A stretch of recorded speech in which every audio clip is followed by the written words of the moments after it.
Kalau dia tidak bisa mempertahankan kebaikan walaupun ibadah hajinya sempurna katakanlah, tapi dia tidak bisa mempertahankan kebaikan di depannya, maka dia tidak mabrur.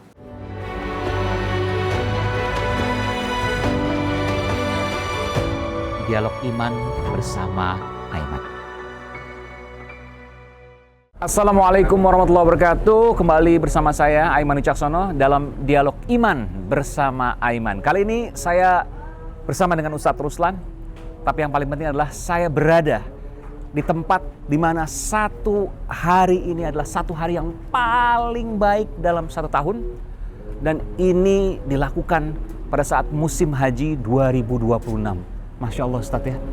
Kita akan mengupas nanti bagaimana perjalanan haji, bagaimana filosofi dari haji, kenapa kemudian haji harus muter-muter Ka'bah, bolak-balik Safa Marwah, panas-panasan di tenda seperti ini. Ustadz Ruslan nanti akan menjawabnya. Ini kalau seandainya kita bicara hanya fisik, hanya ngejar gelar supaya dapat haji, capek banget Ustadz. Melelahkan dan mungkin membosankan dan seterusnya. Tapi ternyata ada filosofi batin di situ. Betul sekali. Subhanallah. Sambil jalan kita Ustadz ya? Sambil jalan. Kita sambil lihat juga sekeliling kita ini, Masya Allah, ini tenda dari beberapa jemaah haji, itu ada tim dari Patuna juga. Assalamualaikum. Assalamualaikum. Ayo Pak, mari. Ini tempat makannya ada beberapa titik ya, Ustadz ya, sambil kita perkenalkan juga. Boleh, ini. Kita sambil mengenalkan kondisi sekitar. Ini masih jam 9, suhunya mungkin udah 40, di atas 40 derajat nih Ustadz. Sudah di atas 40 derajat. Dan hari ini perkiraannya itu 48 derajat di puncaknya nanti sekitar pukul 1 siang. Ini masih jam 9 nih, panasnya Masya Allah, luar biasa. Sangat luar biasa sekali memang. Ustadz, kalau kita bicara ini, pertanyaan pertama saya yang paling mendasar ya, kita berhenti dulu. Pertanyaan saya paling mendasar, kenapa sih haji mesti 7 kali keliling-keliling Ka'bah? Dan kelilingnya itu counter clockwise ya? Betul, berlawanan dengan arah jarum jam. Betul. Lalu sekali. Kemudian bolak-balik Safa Marwah 7 kali. Kita tahu bahwa ada sejarah. Betul. Siti Hajar waktu itu, radhiyallahu anha, mencari minuman ya, mencari sumber air, betul, untuk memberi minum dan seterusnya kepada putranya waktu itu Nabi Ismail alaihissalam. Baik. Nah, apa makna yang bisa kita kupas dari situ? Muter-muter 7 kali Ka'bah, bolak-balik 7 kali Safa Marwah. Baik. Jadi sebelum saya sampai ke situ, mungkin saya ingin jelaskan lebih dulu tentang makna haji itu sendiri. Ya. Supaya nanti kemudian kita lebih memahami tentang gerakan atau kemudian hal-hal yang kita lakukan pada pekerjaan haji, Mas Aiman. Jadi haji itu kalau dalam bahasa Arab itu disebut berangkat. Haji itu artinya berangkat? Berangkat apa bahasa atau Arab menuju. Apa? Al-hajju itu artinya berangkat atau menuju. Makanya fisik tuh ya? Makanya fisik. Dia punya sinonim dengan al-qasdu. Sama-sama berangkat, sama-sama menuju.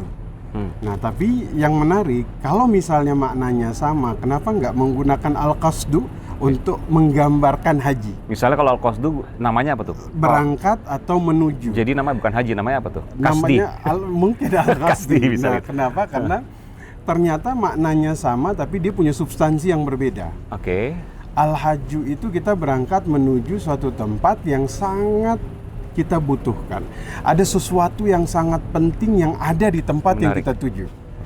Makanya kalau manusia itu punya kebutuhan yang tinggi, dia mengejar itu, makanya dikatakan dia punya hajat.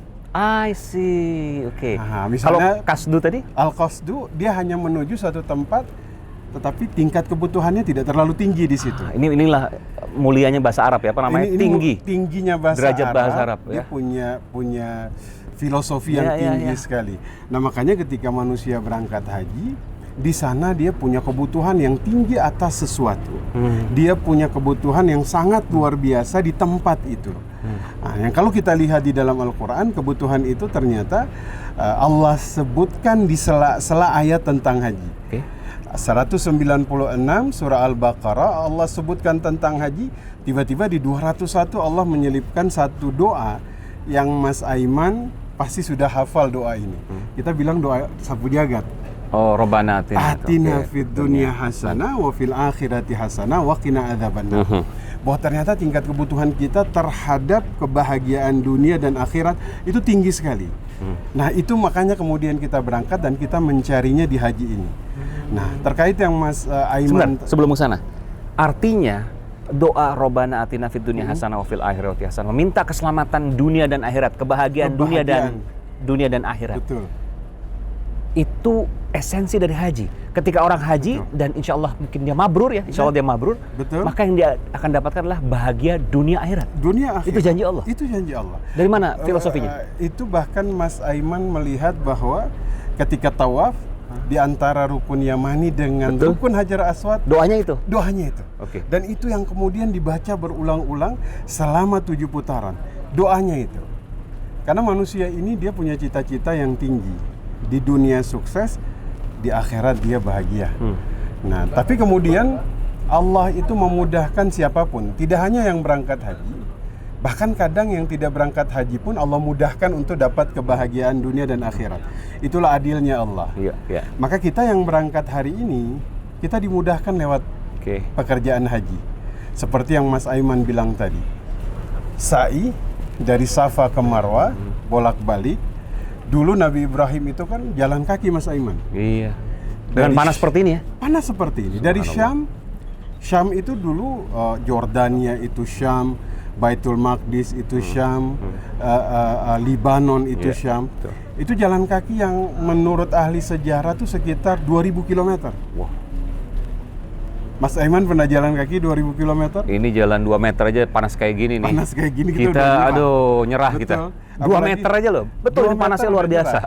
Apalagi 2000 km dan kemudian meninggalkan anak istrinya biwadin ghairi dzar'in, kata Allah. Di tempat yang tidak ditumbuhi apapun, tidak dihidupi apapun. Rabbana liyuqimus shalah, agar mereka mendirikan salat. Memang Nabi Ibrahim mendoakan kecintaan manusia atas kota ini. Tidak ditumbuhi apapun, tidak dihidupi apapun. Nanti di akhir podcast kita ini, Ustaz, saya izin agak panas sedikit, nggak apa, Ustaz ya? Boleh. Kita mau tunjukkan ada gunung di sana. Saya juga lihat tadi itu isinya batu semua, bahkan lumut pun nggak ada di sana. Jadi bisa dibayangkan bagaimana panasnya itu. Nggak ada tanaman alang-alang pun nggak ada. Nggak ada di situ. Nah, itu makanya haji ini punya perspektif yang luar biasa. Kita coba lihat, Mas Aiman, dari rangkaiannya. Supaya kemudian yang tadi Mas Aiman bilang tentang haji yang mabrur, kita bisa dapat benang merahnya. Bahwa ternyata pekerjaannya seperti hari ini, nanti kita wukuf, habis itu kita melewati Muzdalifah, habis itu kita melontar jumroh, kemudian dia akan berakhir pada satu cita-cita kita semua, yaitu haji yang mabrur. Nah, ini dan haji mabrur itu ganjarannya adalah bahagia dunia akhirat dan surga. Dan surga pasti. Dan surga. Makanya filosofi atau hikmahnya ini penting dipahami, Mas. Kenapa? Karena dulu Nabi Ibrahim itu meninggikan Ka'bah. Beliau nggak membangun karena Ka'bah itu dibangun Nabi Adam. Terjadi banjir. Zaman Nabi Nuh ditinggikan lagi oleh Nabi Ibrahim. Nabi Ibrahim waktu lagi nyusun batu, beliau doa setiap mengangkat batu. Rabbana taqabbal minna innaka antas samiul alim. Ya Allah, terimalah amalanku ini. Habis itu beliau doa, Mas Aiman. Dan beliau mendoakan di antaranya Nabi Muhammad yang bahkan ya mungkin jaraknya sekitar 30 generasi dari doa itu baru lahir Nabi Muhammad. Jadi keistimewaan Nabi Muhammad itu didoakan bahkan sebelum beliau lahir. Nah, dan di antara doa Nabi Ibrahim itu terkait dengan hikmah. Terkait dengan hikmah, maka dalam segala hal kita harus punya perspektif hikmah. Ya, ketika beliau berdoa, Rabbana wab'ats fihim rasulan minhum, ya Allah, utus dari sekitar sini saja rasul di antara mereka yang membacakan Al-Quran, mengajarkan tentang Al-Quran dan hikmah. Dari Mekah itu. Dari prosesi nanti kita akan melihat. Dari sini maksudnya dari Mekah itu ya? Dari Mekah. Jadi makanya Nabi Muhammad itu dari Mekah. Walaupun beliau membangun peradaban di Madinah. Tapi kemudian beliau itu lahir di kota Mekah. Makanya Makkah ini kota yang dicintai, Mas. Walaupun itu kerasnya luar biasa, alamnya luar biasa, panasnya luar biasa. Oke, Makkah ini kan dalam bahasa Arab tuh Bakkah. Baka itu berdesak-desakan, Mas. Iya.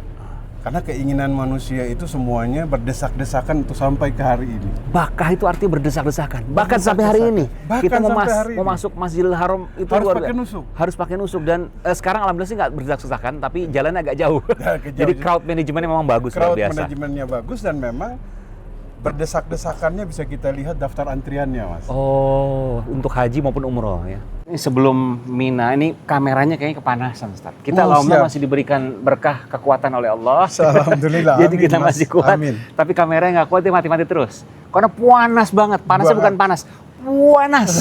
Masya Allah, subhanallah. Ini kita masuk ke Minta dalam, ke Ustaz. dalam, Kita boleh? minta izin sama Jamaah. jamaah dulu, karena mereka juga mungkin kan jangan sampai terganggu juga ya. Nanti saya minta izin ke mereka.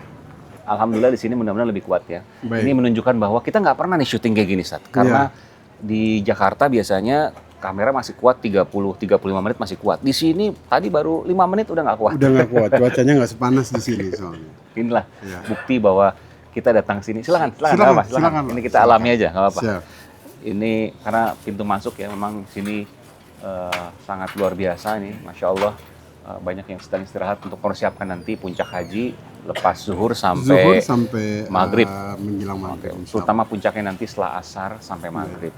Tadi kalau disampaikan saat saya ulangi sedikit ya. Baik. Dari yang pertama Arafah. adalah Arafah. Arafah itu adalah Proses kesadaran diri. proses kesadaran. Kesadaran diri Nabi Adam, Siti Siti Hawa. Hawa. Kenapa kemudian keduanya bisa dilemparkan ke bumi gitu ya? Betul. Ke dunia. Kenapa? Ada apa kesalahannya? Itu Arafah. Betul. Lalu kemudian Musdalifah. Musdalifah adalah Mencari sebab kesalahan. kesalahannya apa gitu. Ya, Yang ketiga adalah Mina. Mina. Mina itu ada lontar jumroh, jamarat. Jumrah, jamarat. Ada 3. Ada Ula, Wusto, Wusto, dan Aqobah. Aqobah. Aqobah. Silakan, Ustaz. Baik, jadi manusia itu secara garis besar berbuat dosa karena disebabkan 3 hal. Oke. Satu, dia berbuat dosa karena pengaruh orang yang jauh dari dirinya. Nah, itu disebut al-ula. Misalnya apa orang Jawa, Ustaz? Seperti Misalnya lagi safar misalnya. dia safar, kemudian Oke. dia ketemu orang yang memberikan pengaruh negatif buat dia. Oke. Mungkin di rumahnya dia baik, tapi di tempat kantornya dia bertemu orang-orang yang punya efek negatif. Ah, Nah, itu jadi orang kantor tuh juga orang Jawa masuk ya? bisa, itu orang Oh, jauh juga. oke. Maksudnya mungkin lingkungan luar Ya, yang ya, memberi ya. pengaruh yang buruk. Itu Yang di disebut luar al-ula. rumah lah, di luar Betul. rumah gitu ya. Oke. Nah, yang kedua itu orang-orang terdekat, wusto. Itu bisa Itu bisa jadi orang terdekat yang menjadikan kita itu akhirnya melanggar perintah Allah. suami atau istri, Suami anak, atau istri, anak atau orang-orang terdekat. tetangga. Tetangga bisa, makanya melontar jumroh wusta itu adalah bagaimana kita melempar pengaruh dosa yang bisa jadi itu muncul dari orang-orang yang paling terdekat dengan kita. Nah, itu Oke. wusta. Yang ketiga. Nah, yang ketiga nih yang paling dahsyat, Mas Aiman, karena ternyata bukan dari orang yang jauh, bukan dari orang yang dekat, tapi dari diri sendiri. Nah, itu adalah aqobah. Aqobah. Makanya ketika dia melontar jumrah aqobah, sebenarnya dia melempar dosa yang disebabkan karena dirinya sendiri. Iya, iya. Nah, dan disinilah kemudian pengaruh yang paling besar dalam diri manusia. Oke. Artinya jika seseorang dia berhasil memanage dirinya, dia tidak akan terpengaruh orang yang jauh, Iya. dia tidak akan terpengaruh orang yang dekat, tapi dia kemudian akan konsisten menjadi orang yang baik.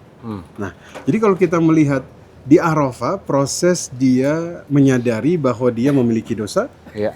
Misalnya, ya Allah saya ini orangnya nggak sabar, saya ini orangnya sombong. Seperti muhasabahnya Nabi Adam ketika mengetahui bahwa saya diturunkan ke bumi itu karena melanggar perintah Allah. Padahal cuma satu loh Mas Aiman. Kita hari ini datang ke Arafah dengan pelanggaran dosa yang begitu banyak. Maka ketika kita kemudian menulis daftar dosa kita apa saja, kemudian kita menyadari itu di Arafah. Sini. Jadi hari Di ini sini kita layaknya kita menyadari layaknya dosa kita menyadari apa saja. dosa kita apa saja. Nggak usah dikasih tau orang lain. Nggak gitu. usah dikasih tahu, nggak Hanya usah diri kita hanya sendiri. diri kita sendiri. 1, 2, 3. Dan nggak 1, usah 2, tulis 3. juga karena udah ada di mind kita. Sudah ada di mind kita. Oke. Nah, setelah itu kita berpindah ke Muzdalifah. Ya. Muzdalifah ini kan Muzdalifah, tempatnya Ya. terpeleset. Maka manusia itu di Muzdalifah dia mencari sebab yang membuat dirinya itu berdosa apa saja. Misalnya kalau saya sombong misalnya. Nah, saya sombong mungkin karena jabatan saya, Oke. maka dari situ dia sudah mulai mengetahui bahwa sebab saya sombong karena jabatan, sebab saya sombong karena ilmu saya, sebab saya sombong karena nasab saya. Dari situ dia mencari sebabnya apa. Oke, sebentar. Jadi di Arafah ini kita menyadari dosa kita tuh apa. Pertama Betul. misalnya pas kita sombong misalnya. Misalnya nih ya, nauzubillah. Misal. Kita berlindung dari itu. Iya. Kemudian yang kedua di Musdalifah nanti, kenapa kita sombong? Karena Kenapa kita karena nasab sombong? kita. Iya. Karena jabatan kita. kita, Karena ilmu kita. atau gelar kita. Kita sadari itu. Kita Itu baru sadari menyadari itu ya. Itu baru menyadari. Lalu kemudian Kita pindah ke Mina. Ya. Disinilah yang disebut proses kita melontar, kita melempar agar dosa itu nggak kembali lagi. I see. Baik dari pengaruh orang yang paling jauh al-ula, orang terdekat al-wusta, dan diri sendiri yaitu aqobah. Ya. Nah, yang menarik lagi Mas, ketika sudah dilempar, berarti kita sedang membersihkan diri kita dari kesombongan, ketidaksabaran, hasad. Nah, kesombongan dan pengaruh dalam diri yang ada di dalam hati kita ini, ketika dia hilang, maka yang akan muncul itu kebaikan-kebaikan. Nah, kebaikan yang tadinya nggak sabar jadi sabar, yang tadinya sombong jadi tawadu. Karena dia hanya bisa muncul jika yang negatif ini hilang. Nah, ketika yang baik ini muncul dalam diri kita, bahasa Arabnya itu menyebutnya albir. Kebaikan. Dan jika kebaikan itu dia menetap dalam diri kita, itu yang disebut mabrur. I see. Nah, itu yang disebut haji Mabrur. Jadi mabrur itu sebenarnya dia tahu apa permasalahan di diri kita, dirinya, apa kekurangan kita, betul. apa permasalahan dari kekurangan kita, Baik. dan kita berusaha untuk membuang itu semua, baik dari orang yang jauh, orang yang dekat, maupun diri kita sendiri. Dan itulah kemudian dikatakan mabrur. Ketika muncul tumbuh kebaikan dan kebaikan ini menetap di dalam dirinya. Oke, pertanyaan begini, Ustaz. Baik. Artinya begini, orang yang dikatakan haji mabrur bukan berarti setelah selesai dia telah melaksanakan seluruh tata cara ibadahnya dengan baik, seluruh doanya, seluruh fisiknya, tapi kemudian setelah itu yang dilihat bagaimana kemudian dia bisa mempertahankan albir tadi, kebaikan. Ya, kebaikan yang tersebut. Kalau dia tidak bisa mempertahankan kebaikan walaupun ibadah hajinya sempurna katakanlah, tapi dia tidak bisa mempertahankan kebaikan di depannya, maka dia tidak mabrur. Nah, manusia ini al-insan. Kata Ibnu Abbas dikatakan al-insan karena dia nisyan, dia suka lupa, Mas. Betul. Tempat lupa dan salah. Tempatnya lupa dan salah. Makanya dalam Quran itu kan diingetin terus. Rabbana la tu'akhidna in nasina. Ya Allah, jangan azab aku jika aku lupa. Iya. Karena kita ini memang punya potensi lupa, begitu ya. Tapi mabrur itu adalah ketika dia sudah mempertahankan kebaikan, dia berbuat kesalahan dan kemudian dia kembali lagi kepada Allah. Itu mabrur. Jadi begini, orang bilang bahwa ketika haji, maka orang harus berubah menjadi baik. Betul. Itulah haji mabrur. Maka mindset kita berpikir bahwa orang berubah menjadi baik setelah haji, dia akan sifatnya permanen sampai akhir hayatnya. Betul. Yang menurut saya, manusia tidak akan mampu seperti itu. Betul. Pasti ada kesalahan yang dia lakukan. Pasti dia akan, kita bicara selepas haji nih ya. Iya. Pasti dia akan, katakanlah sombong lagi. Sombong lagi. Katakanlah misalnya, kesalahan yang lain. Tapi dia tidak tenggelam. Misalnya sombong lah, kita ambil sombong. Sombong lagi misalnya. Tapi kemudian dia tahu, dia bisa mengidentifikasi. Betul. Sombong, sebabnya, dan memperbaiki diri. Memperbaiki itu. Dan terus berulang seperti itu. Dan akhirnya dia lebih mudah untuk kembali bertaubat kepada Allah. Makanya kan sebenarnya panggilan haji ini adalah panggilan yang identik di negara kita, Indonesia, misalnya dipanggil Haji Aiman. Ada sisi positifnya. Ketika kita dipanggil haji, kita jaga. Ini sebagai satu titik bahwa Bang Aiman pernah sampai ke Arafah, pernah menyadari dosa, pernah mencari tahu sebabnya, pernah melontar dosa tersebut, sehingga mudah bagi kita untuk kemudian menjaga karakter kita seperti itu. Jadi bahwa jangan dipikirkan bahwa oke, kita sudah haji, maka kita seperti malaikat tidak akan pernah berbuat salah lagi. Nggak akan mungkin. Nggak akan mungkin. Nggak akan mungkin. Nggak akan mungkin. Tapi bahwa kemudian setelah kita berbuat salah, kita akan mudah kembali kepada Allah. Kita melakukan identifikasi dan kita kembali pada Allah. Itulah ciri kemabruran. Insyaallah. Mudah-mudahan kita semua diberikan. Amin ya Allah. Dan ini memang luar biasa. Ada banyak dari kita yang memang belum mengetahui. Saya pun 2018 saya haji, tapi saya baru mengetahui konsep ini hari ini. Bersama dengan Ustadz Ruslan. Jadi silakan Pak.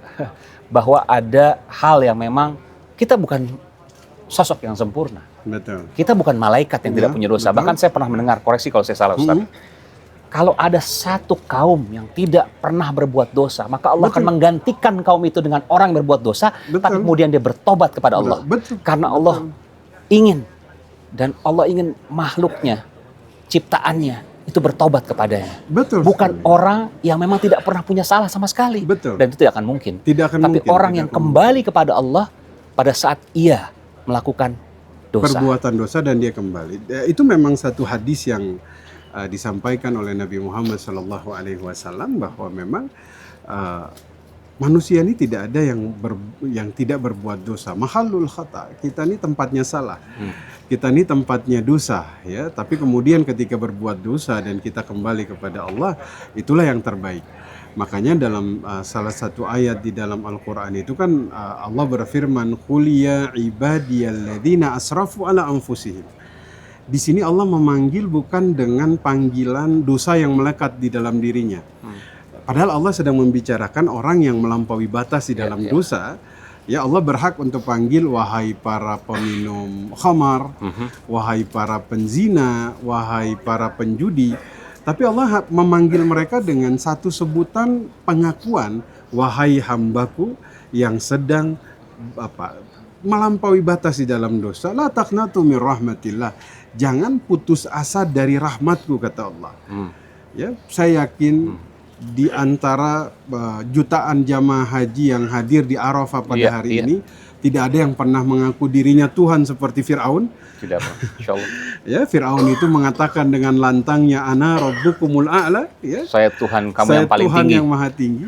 Tapi justru ditawarkan pengampunan bahkan dengan mengutus 2 orang nabi sekaligus, ya. Saya yakin di antara jamaah haji tidak ada yang pernah membunuh 100 orang sebagaimana pencabut 100 nyawa yang disebutkan di dalam Riyadhus Shalihin oleh saya yakin di antara kita pada hari ini silakan Pak, tidak ada yang kemudian pernah membunuh ribuan orang, membakar secara hidup-hidup seperti yang disampaikan di dalam surah Al-Buruj, ya. Subhanallah. Bahkan kata Imam Hasan Al-Basri, dia membunuh waliullah, ya. Tapi ketika kita melihat bahasa Al-Quran, selalu ada tawaran pengampunan dari Allah Subhanahu wa Ta'ala. Bahkan bagi mereka-mereka itu. Bahkan bagi mereka yang sangat berdosa, yang dalam pandangan kita mungkin dosanya tidak diampuni. Nah, makanya memang penting agar kemudian kita memahami bahwa kita ini nggak sempurna. Kita pasti akan tenggelam dalam perbuatan dosa, tapi yang terpenting adalah bagaimana kita mengidentifikasi itu sehingga kita kembali kepada Allah. Itulah mabrur. Dan kalau kita ingat juga, Ustaz, saya cukup terenyuh ketika saya berada di Robah. Ada satu hadis yang menurut saya sangat kuat. Baik. Sekali lagi koreksi kalau saya salah, Ustaz. Baik. Tulisannya adalah syafaati lil ahlil kabair min ummati. Masya Allah. Syafaatku, kata Rasulullah, kepada pertolongan. Syafaat itu pertolongan, ya, Ustaz, ya. Pertolonganku akan aku berikan kepada para pelaku dosa besar dari umatku. Umatku, Masya Allah. Ada garis bawah dari umatku, ya. Betul. Jadi bahwa kita manusia ini jangan pernah merasa putus dari rahmat Allah seberapapun besarnya dosa kita. Bahkan di Raudhah kita dipanggil oleh Rasulullah dengan para pelaku dosa besar itu. Betul. Dan dia akan mendapatkan, bayangkan, nggak semua dari kita, umat manusia ini mendapatkan syafaatnya, mendapatkan telaganya kelak. Betul. Tapi Rasulullah memberikan janji pada pelaku dosa besar dari umatnya dengan catatan tentu yang dia bertaubat kepada Allah Subhanahu wa Ta'ala. Dan taubat itu bukan berarti kemudian juga saya udah pernah bertobat, saya udah pernah melakukan kesalahan. Betul. Saya bertobat. Betul. Lalu kemudian saya melakukan kesalahan yang sama. Betul. Udahlah, nggak usah. Saya ini memang orang brengsek, saya orang yang nggak berguna. Udahlah, saya kembali lagi ke jalan yang buruk. Betul. Bukan seperti itu. Bukan seperti Karena itu. berapa kali pun bertobat akan diterima oleh Allah. Akan diterima. Karena begini, Mas. Iblis itu akan selalu mendatangi manusia karena memang dari sifat iblis ini kan kalau dalam bahasa Arab itu ablasa. Ablasa itu artinya putus asa. Sehingga manusia itu akan dibisikkan agar dia putus asa.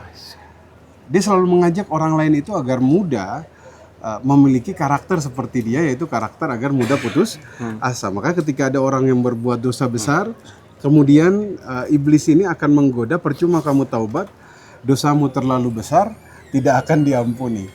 Itu bisikan iblis. Itu iblis.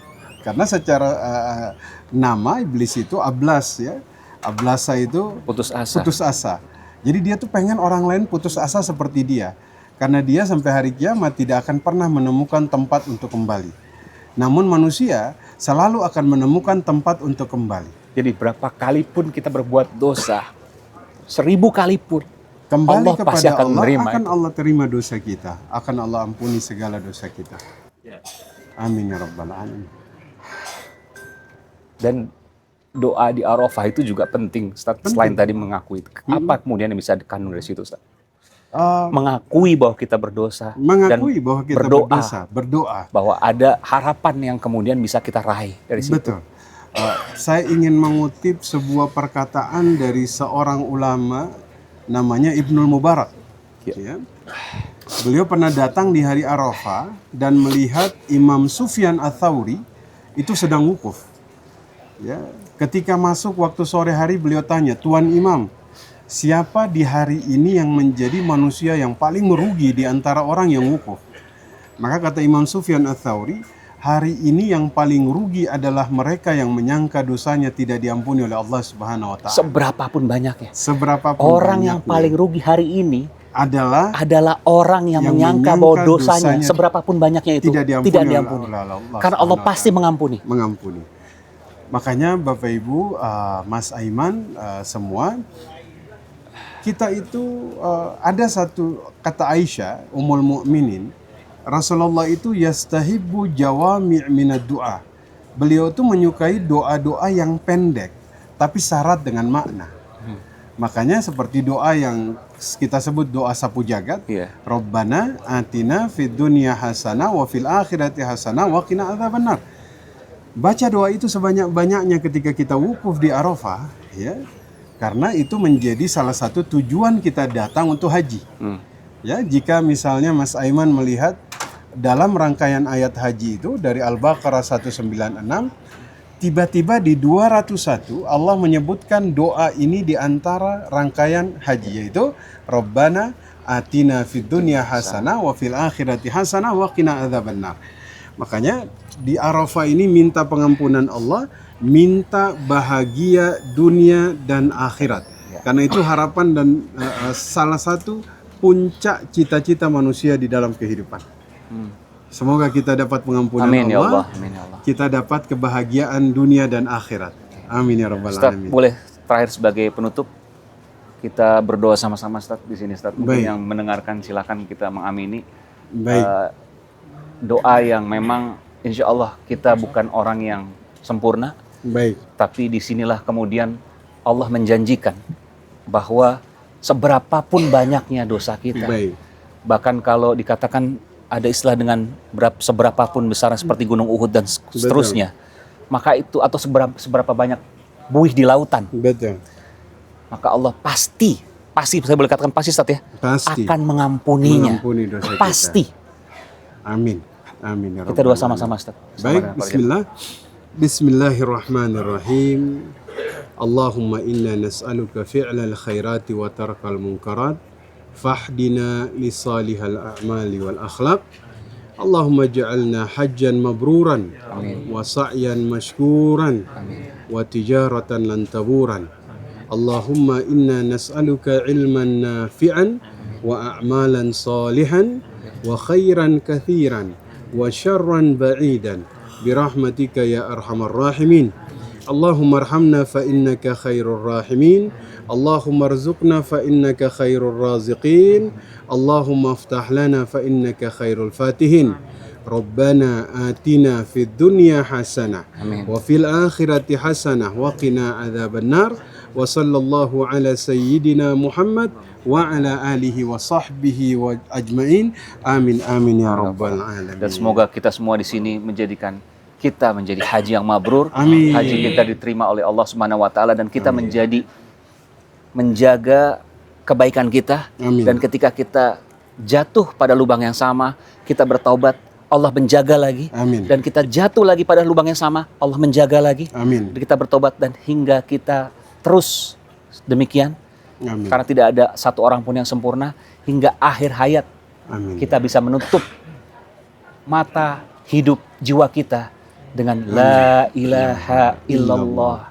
Itu doa yang paling tinggi, Ustaz. Amin. Semua kita semua bisa menutup hidup kita Amin. dengan la ilaha illallah. Amin. Terima kasih, Ustaz. Sama-sama. Assalamualaikum warahmatullahi wabarakatuh. Waalaikumsalam.